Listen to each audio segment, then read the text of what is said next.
This is the track where we will be discussing developing the ocean as the economic engine of the city. So if you're not interested in the economic engine of the city and the blue ocean, then you're in the wrong place. But I hope you are all interested in this, because this is really, really interesting. Because the blue economy is a really important part of what coastal cities need to think about. How will cities grow alongside a sustainable ocean? What's needed to foster sustainable economic development and indeed to maximize the economic potential of the blue sector? Where are the opportunities for waterfront development, and how should you think about those? There are lots of questions, and interestingly, coastal cities have actually not been part of the oceans debate hitherto. In fact, I think this is the first time we have had a track on this subject here at the World Ocean Summit. So I'm thrilled that we're doing that. And I'm even more thrilled that we have a fantastic panel to discuss this. So why don't the three of you who are here in situ come and join me? And we have coming up Ana Majo Crespo, the leader of the Blue Economy at Barcelona City Council. And then we have Felipe Arajo, the vice mayor of Porto. And then Oriana Romano, who is head of unit water governance and the circular economy at the OECD. And we are joined, I hope, by Zoom, by Mato Frankovic, the mayor of Dubrovnik. Welcome, I see you there. You're looking very formal, Mr. Mayor. Very nice to see you. Right, we have one OECD specialist and 3 practitioners in individual cities. So I think we have a very, very good cross-section of experiences to really get to grips with how cities should think about the blue economy. And Oriana, I was actually going to start with you, because you talk to many cities, you talk to many officials from many cities, and I'm going to start with a kind of naive question, which is, as far as I understand it, cities don't actually have jurisdiction over the ocean. So how should cities think about the blue economy? Thank you. Challenging question to start with. No, actually, it's very interesting. We are at the OECD carrying out a program for the blue economy in cities and regions, because we think that there is really an unexploited potential linking the blue economy at territorial level. So in cities where people live, will be living in the future, where the economic activities take place, but also where most of the challenges, for example, in terms of water security, take place, like floods and droughts and water pollution. We have run a survey, a study across more than 50 cities, and basically what we found out is that cities see the blue economy as a source of jobs, economic growth, but also a means for climate adaptation. That's an excellent overview from which we'll get the individual city examples. And maybe we'll start, Mayor Mato Frankovic, from you. Tell us how you think of the blue economy from Dubrovnik's perspective. Thank you very much. I wish you all the best to all of you. It's always about the city. Everything starts with the city and everything ends up in the city. So the importance actually is the jurisdiction of the cities. Many European cities actually do not have direct jurisdictions over the sea or over the ports. So this might be a problematic issue for many of the European cities. What we did in Dubrovnik, we established a company, Port of Dubrovnik, which is actually which has a concession over the seaside or the port side in Dubrovnik. Thanks to that, we can manage the tourism, which is crucial for us. Thinking about the blue economy, we are thinking about the cruise ships. They are actually the ones that can make our life easier, or that can make our life very problematic. Dubrovnik was known for years as an overcrowded city. Up to 2017, we sometimes had more than 6 cruise ships a day. We changed that. Not over the night. It took time. But we can now say that the rule that we established, not more than 2 cruise ships at the same time, extended stay instead of 4 hours, they are staying now for 8 hours and more. And all of those measures actually brought Dubrovnik in a sustainable way of doing the cruise ship tourism industry here in our city.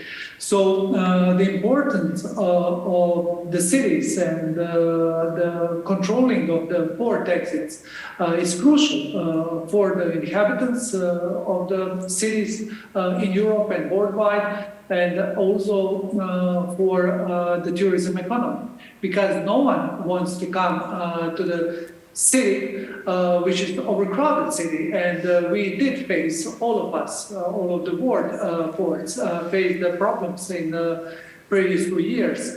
But we can say now we are, from the last year actually, started with the normal job, normal operations, and the tourists expect from us that we are sustainable, that we are the cities that recognize the citizens as the figure number one, because we are thinking about tourism on the way if our local inhabitant is happy, then the tourist that is coming to our city will be at least 10 times happy.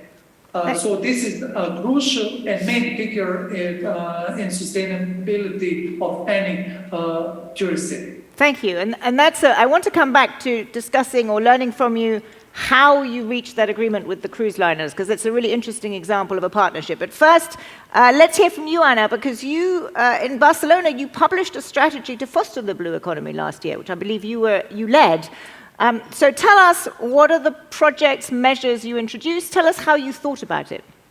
Well, first of all, we had to decide what was blue economy for Barcelona, because, as you know, the definition it's not always the same, and which were the sectors. We were talking in Barcelona at least about 12 sectors. Some of them are consolidated, and and other sectors that are emerging sectors like blue tech or energy, and the consolidated, of course, logistics, ports, fishing, etc. And the first thing we did is to sum what does blue economy means for Barcelona. It was like 4.3% of the GDP, and more than of the city, of the city, yeah, and more than 15,000 jobs, 1.3 of the jobs of the city. So there's a huge impact in the city. And then we decide, okay, we have like the Barcelona Green Deal, that is the economic strategy of the city, and we say we have the sea. Of course, it's good for tourism, it's good for social leisure, but the sea is also an asset that have to be an asset for the economic engine of the city. And then we decide to create this strategy that we are, I'm not going to explain everything, but that we are looking for, I would say, 3 objectives: to consolidate and put sustainability and innovation in the consolidated sectors, and to create new economy, like startups, etc., on blue economy. Also to create spaces to make it happen, like in the Olympic port, etc. I can talk about later.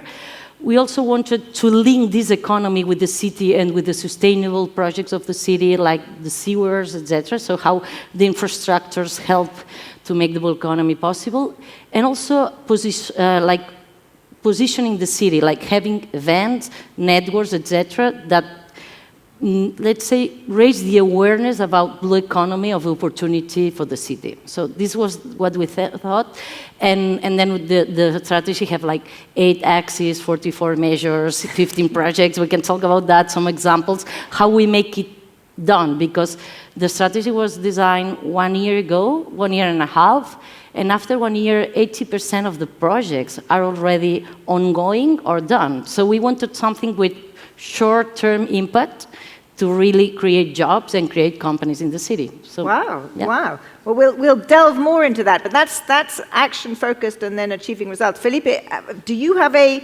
strategy to foster the blue economy? And what is Porto's attitude to how you think about the ocean on your doorstep? Well, first of all, thank you very much for the invitation. It's a pleasure to be here. Well, let's say that historically Porto has always been connected with water, not only because of the ocean, but also for the rivers. We have although only 42 square kilometers, we have 85 kilometers of streams undergoing our city, so it's quite busy in terms of water.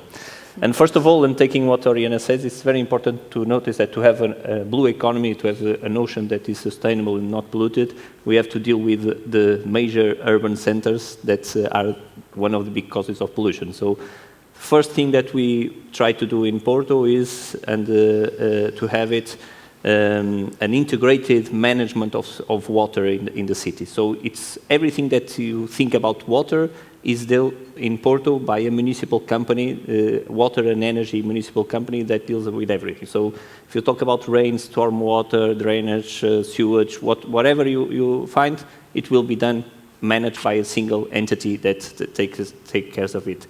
And we are changing the way we look to it. So right now we are talking about nature-based solutions. We are talking about other types of water management that we can provide water with quality that then goes to the ocean. That's the first, let's say, part of the work that it's our responsibility, like the mayor of Dubrovnik was mentioning.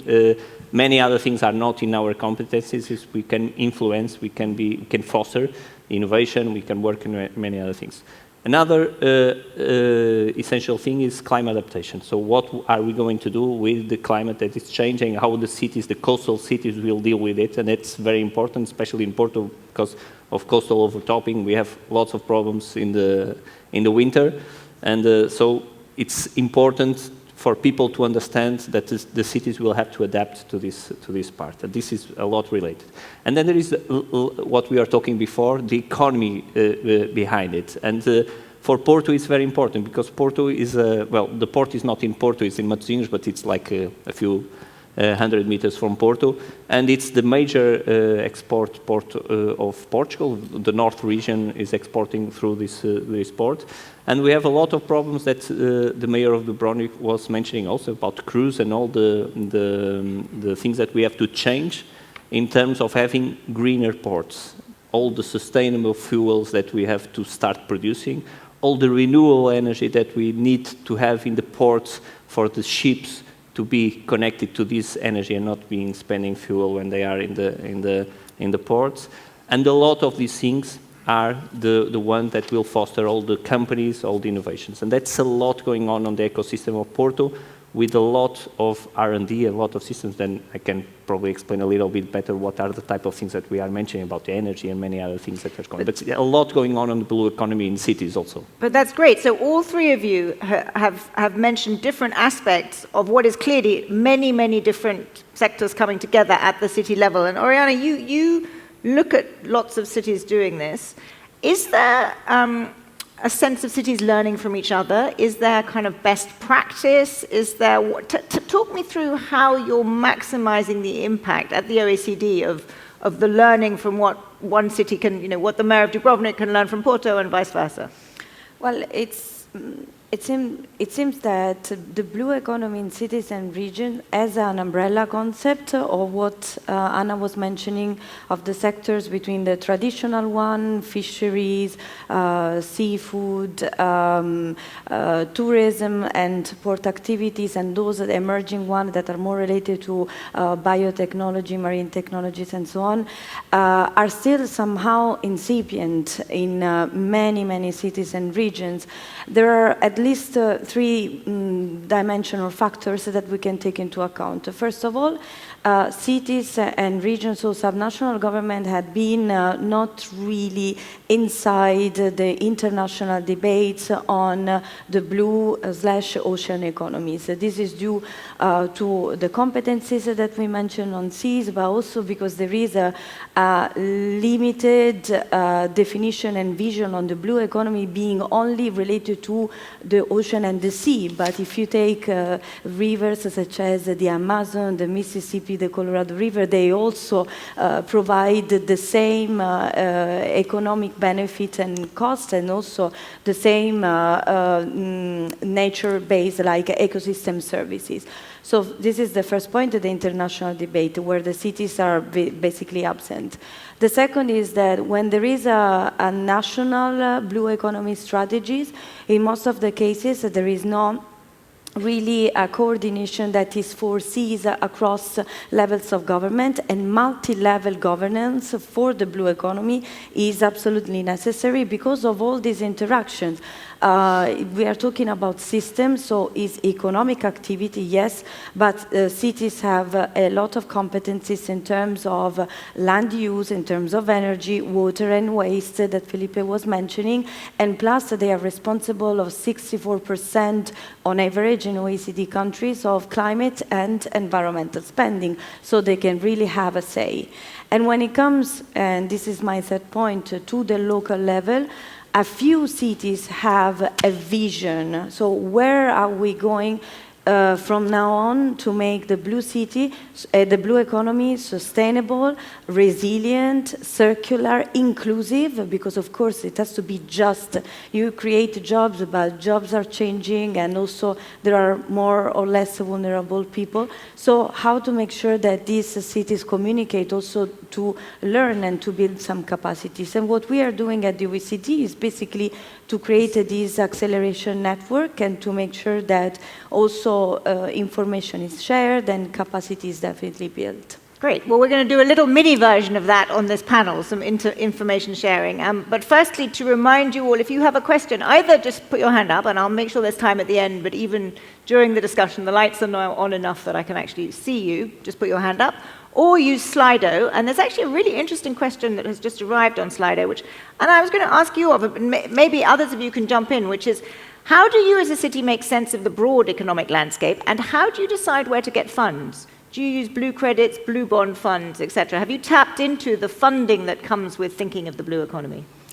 Well, in fact, no. We are not using these funds because what we wanted, and taking Ariana's point, I think there are many cities with a bunch of projects, but we wanted to have like a clear roadmap of every agent that had something to say, because as we said, cities have no competence in sea management or in regulation, but the first thing we did is partner with the port, partner with companies, partner with university, and have a roadmap for everyone to know where we're going to go in blue economy.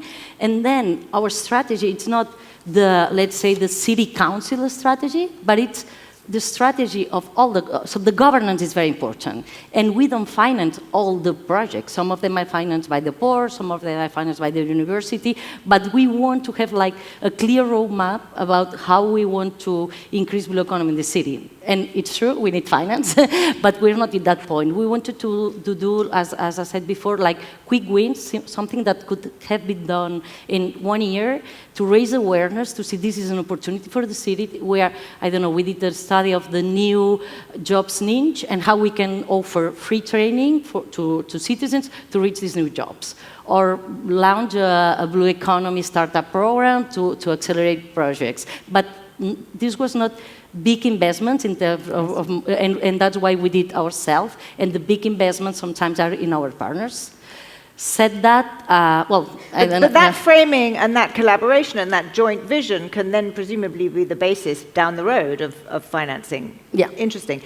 I wanted to focus on sustainable tourism, because for all three of your cities, this is a really, really important part. And Mayor Frankovic, let's start with you in Dubrovnik. Talk us through how you developed this sustainable tourism strategy. How did you get the cruise liners on board? How did you, so to speak, how did you make sure that you had your partners with you and everyone agreed to the changes that you described just earlier in our conversation? So first of all, we have again to go back in 2017. At the beginning, in June of 2017, major headlines, international newspapers, media, etc., was putting Dubrovnik as one of the cities that should be avoided in the future because of the over-tourism. So we realized that we have to change things immediately. But in tourism, it's always hard to change things immediately because there are pre-arrangement sets, etc., etc. So what we did, we decided to change Dubrovnik tourism in a few segments, and we divided the tourism on the cruise segment, daily visitor segments, and those that are staying overnight segment. So we approached the cruise liners in 2017, at the end of the 2017, it was December. And the meeting was held in Hamburg, and I played a video for them, where they saw pile and pile of tourists in the tiny old city of Dubrovnik. And I asked them just one question. You know, whose clients are those people standing in the line over here? And they said that they do not know. And I said, these are your clients. So can you imagine what kind of service are you providing in the time when you are bringing those clients in Dubrovnik, 6 cruisers at once, and they have actually very poor experience. The service that you as a crew liners gave to those people, it's bad. Image of Dubrovnik, it's negative. So this is a lose-lose action. So we need to change that. They asked me what is my view of changing things. And then I said, we need to set a rule, no more than 2 cruise ships at the same time, because we cannot handle more than that. This is first thing. The second thing, the cruise ships that are staying in our ports just for 4 hours cannot stay anymore. This is too short time. So we need to have at least 6 to 10 hours. The best thing is overnight visit, but we know that this is not possible for all of the cruise liners. And they said that they are ready to work with the city of Dubrovnik to establish the sustainability in our city. And really what I can say, from that day to nowadays, CLIA is working perfectly with the city of Dubrovnik. Everything what was agreed back in 2017, it's now implemented and in power. But the cruise liners were not the only ones that we had to approach. The second segment were daily visitors, which are coming from nearby destinations. There was more than 150 buses daily coming to the city of Dubrovnik from nearby destinations. So we established a system which is called a bus web shop, where you have to actually pre-reserve a date and a slot in order to come to the old city of Dubrovnik. With that, we put a rule. There cannot be more than 7 buses every half an hour. You need to pre-book it. If there is no enough of slots, you need to book some other day. So the planning is crucial in order if you want to come and visit the city of Dubrovnik. And the third segment is the segment of those that are staying in the hotels, apartments, and etc. camps in the city of Dubrovnik.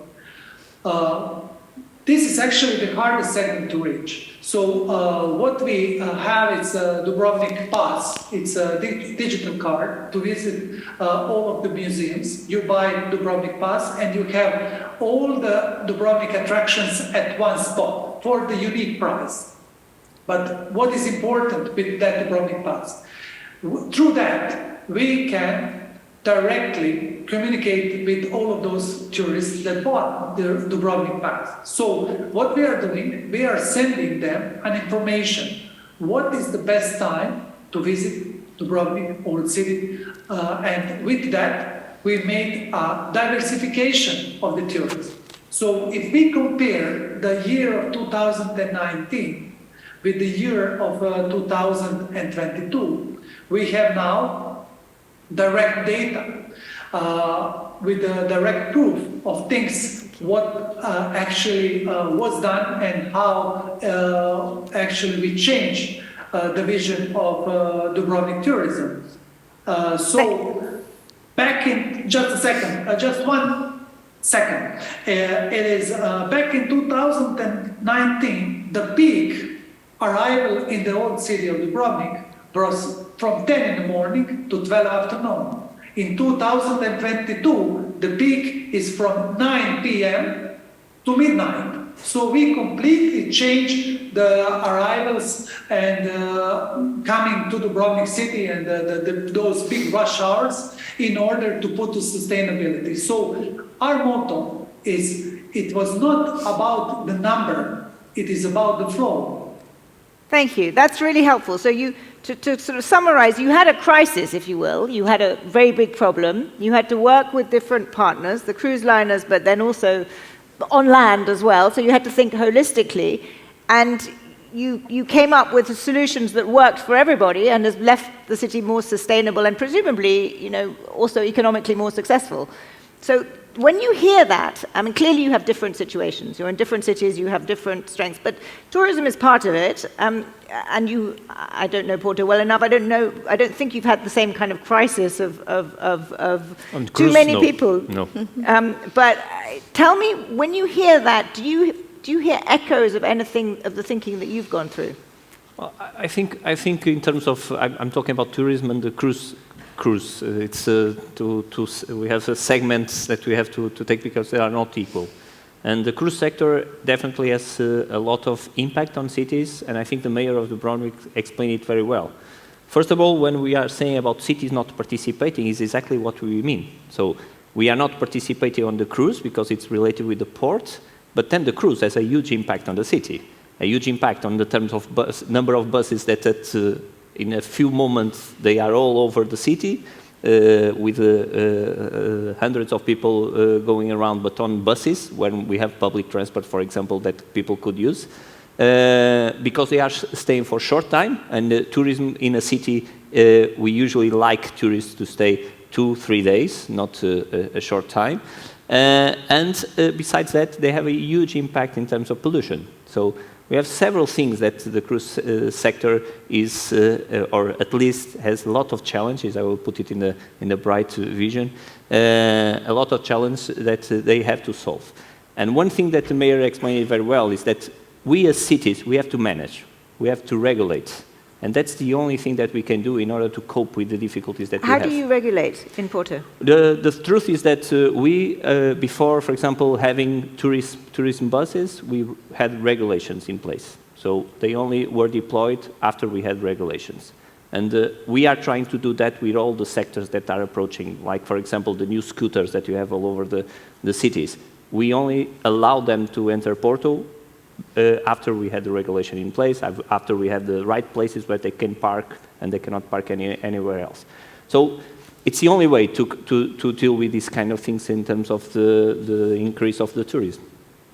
When you hear this, Anna, I mean, Barcelona is a big, vibrant city, huge numbers of sectors that matter, but the same kind of process of bringing different groups together, figuring out, so when you're doing your equivalent of what the mayor of Dubrovnik describes, what are the biggest problems you face, and how did you bring people together to solve them? If I may, I would change let's say, the focus. As long as you answer it, sure. When we talk about blue economy, I would not say we try to avoid tourism, but almost. So one thing that Barcelona is trying to do is diversify its economy. Of course, we have a lot of tourism. We have vessels and cruises, let's say, problems to solve and to manage, and they have regulation, and we are talking about to make it more sustainable, farther from the city center, what's the impact of the tourists coming into Barcelona, that we welcome them, but we have to manage all the bad impact. And in fact, Barcelona was one of the first biosphere destinations. That means that we care about the sustainability of our tourism. But when we talk about blue economy, in fact, in the numbers I said at the very beginning, tourism, it's not some.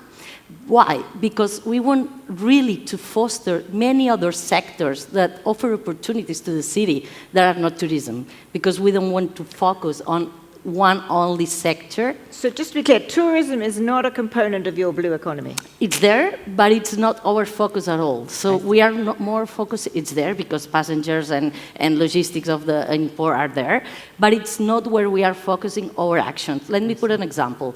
We have a port, a city port, a very small city port that was built in the Olympic Games, and now we change it, and we could have thought about, okay, this would be a perfect place to attract more tourism, etc. What we did is just the opposite. We had like bars there and restaurants, and many tourists were there, not citizens. And then we decide to refurbish the port, and now will be a place for blue economy companies, like a co-working place and some space also for events. Of course, there will be restaurants, there will be boats, etc.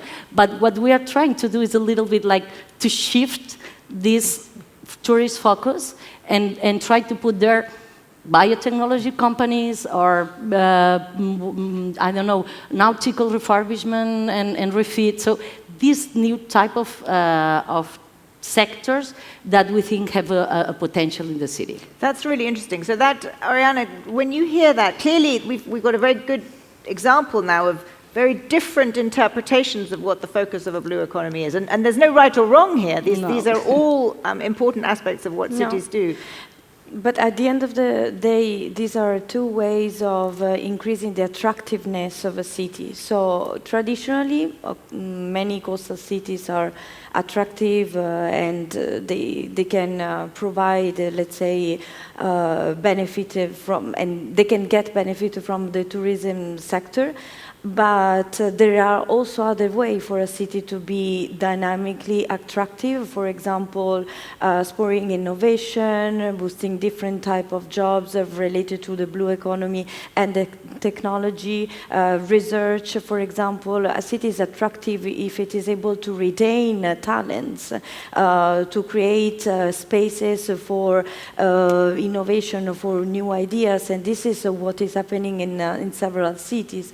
Having said that, for example, cities that also have a vision on the blue economy in a wider and larger perspective. But having said that, and getting back on the question and what Anna and Felipe were saying about regulation, is that cities in any case face lots of gaps, obstacles, challenges, which are not just technology driven, because this is kind of, I wouldn't say easy to find a solution, but there are many, especially in relation to digitalization, artificial intelligence. There are many experimentations going on. The problem is really how to put these innovation and ideas in place. Regulation is one obstacle, but I would say, and looking at the data that we are building through this study at the OECD, it's really about the allocation of roles and responsibilities. If I am a business or I'm a startup and I want to set up my business in these cities and also help, like no market benefit, for example, mangrove-related projects that can also help with coastal erosion, who should I talk to? Who is giving the money? How this money is spent and so on. So one is regulation and financing, but there is also, especially at local level, a missing point in terms of data. What kind of data is produced? Not only related to the hydrology of the blue economy, but also in terms of socioeconomic impact.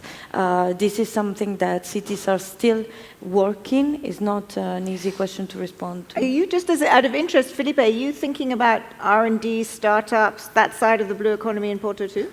No, definitely. And I think that's one of the points that I would stress, is that in Porto we have a true innovation ecosystem related with the blue economy that is doing so many things with lots of research, high-level research institutes like UNESCO in Asia that are working on engineering part, oceanic engineering part. So everything that is done with the structures, with buoyancy divides, with drones, with autonomous vehicles, you have everything there. We have lots of people working on these matters. So like, for example, autonomous vehicles that discover when there is a cargo ship that loses one of the, I don't know, the containers. Then it goes there and finds it. So there is a lot of new and bright people working. Not only we have, for example, CIMAR that is working on optimizing aquaculture. And there is usually when I talk to them, they talk about a new paradigm of fishing. So we are still in medieval times when it's talking about fishing, right? We still hunt the fish, and they are talking about sustainable aquaculture. So how we can really have the algae and the fishes and the seafood and everything in a totally different way. So that's a lot going on, and especially one topic that is on Portugal. You probably know that we have around 65% of our energy, electrical energy, is renewable nowadays. we will boost to 80% in a few years, and we will accomplish more than 100%. So we will be exporting in the very near future a lot of energy coming from renewable energy, and most of this renewable energy will be produced on floating offshore wind. So it's huge. It's 80 billion euros that will be invested on the coastline in the next years. It's a lot of money. So there is a lot of engineering, a lot of people working in the Porto ecosystem, in the cluster, let's say, of that exists there, and a lot of bright new companies. Some of them have been bought by big ones already. So it's true a huge area to develop and to invest in the next future. So you are talking about the funds. Yes, for some things we need to find some funds. For others, the economy model is already there. That's great. That's great to hear. Go ahead. If I may add, yes, of course, as I said, we are betting on innovation. In fact, we are ranked like the foremost innovative city in Europe. But for example, what we are doing that probably all of you know that Barcelona will host the 37th America's Cup in 2024.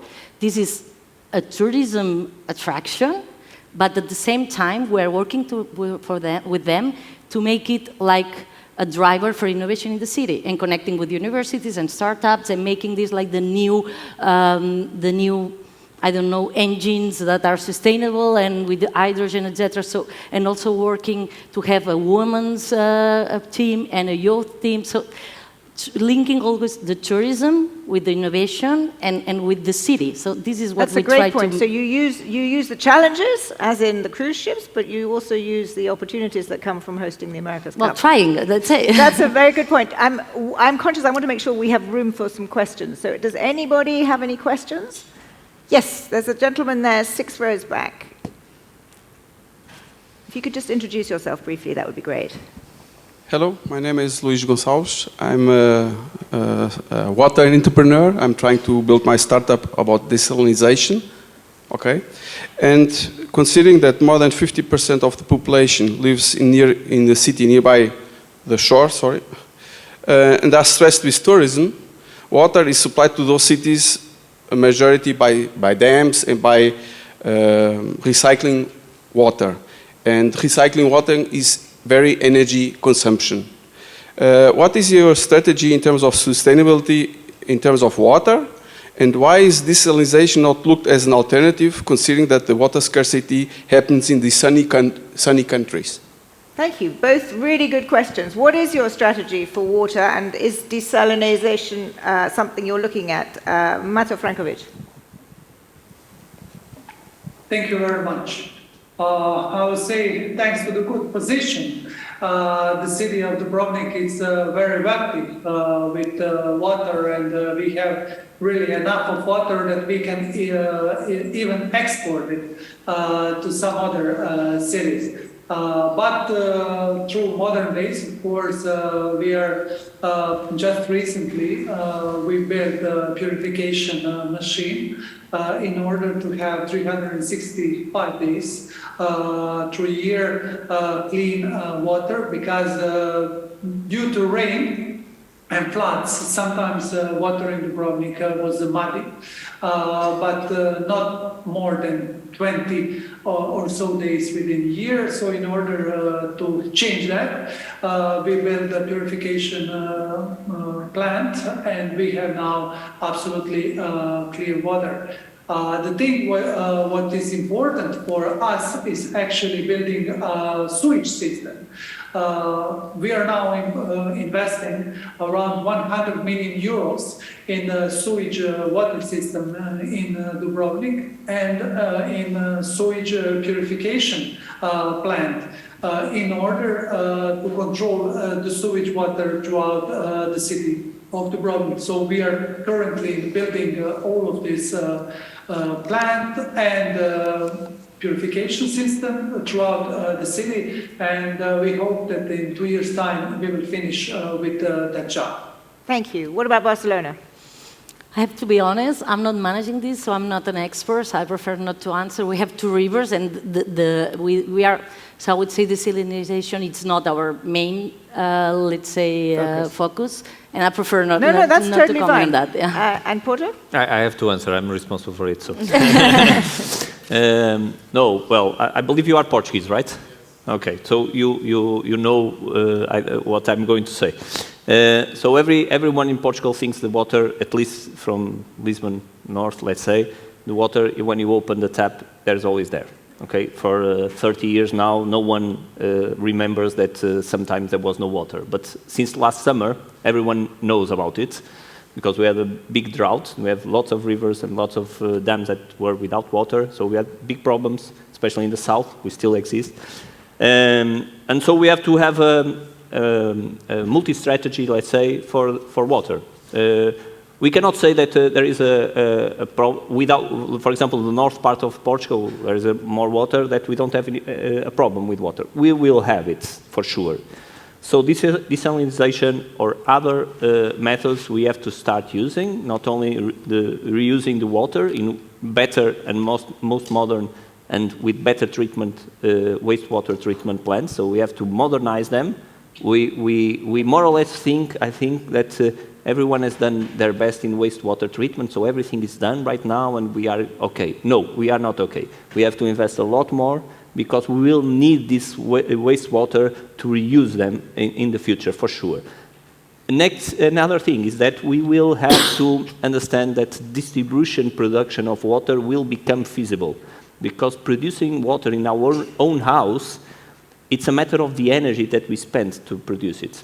And since we are talking about renewable energy, cheaper energy, maybe we will get to the point that we will be producing with other systems our own water and reusing the water in our apartments or in our buildings. So there is a lot going on. And what about desalination? Desalination is going right now a project in Portugal, in the south, where we have the most problems that we have right now. Desalination has also some problems. I will not talk about them, but there is also other problems related with that. But definitely we need multi-strategies, multi-solutions for what is coming. Great. Thank you. I wish we had more time, because I know there were more questions to be asked, and I've certainly got a lot more, but I hope this has whetted your appetite to stick with this stream for the rest of the day. Thank you all. 3 excellent examples. Thank you, Mayor from Dubrovnik. Thank you. Thanks. Thank you, Anna. Thank you, Felipe. Thank you, Oriana. And I'm now going to hand over to Stuart Sarkozy-Banoshi, who is the Global Director of Policy and Investments at the Resilient Cities Network. And Stuart is going to lead you for the rest of the day. Thank you. Thank you.